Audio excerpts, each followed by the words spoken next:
Stephen, I want to leverage your global remit in fixed income and get a sense of, outside of what we've talked about, but considering what we've discussed, where should clients be looking at for locking in additional exposure in the next 6 to 12 months?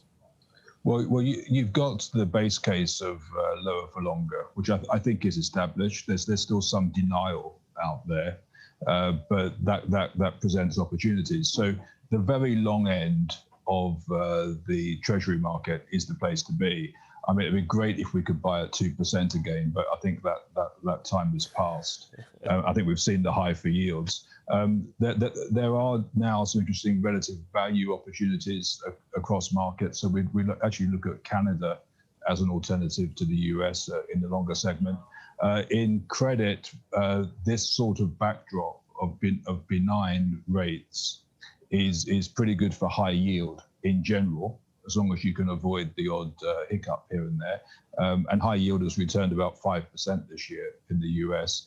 EM is, well, it looks interesting on a carry point of view in some regards, but then you've got the hedging costs. And when we go into the fundamentals, we're having trouble finding that many of the high yielding EM countries that we really like, apart from actually Russia and Poland. And we like China government bonds, although I'm not really sure whether they're strictly in the EM category at the moment. So there's still plenty to do. I think that we're looking at range trading these markets. Whenever we see yields at the top of the range for treasuries, we're in. And I think ultimately we're still heading towards a lower yield by the end of this year.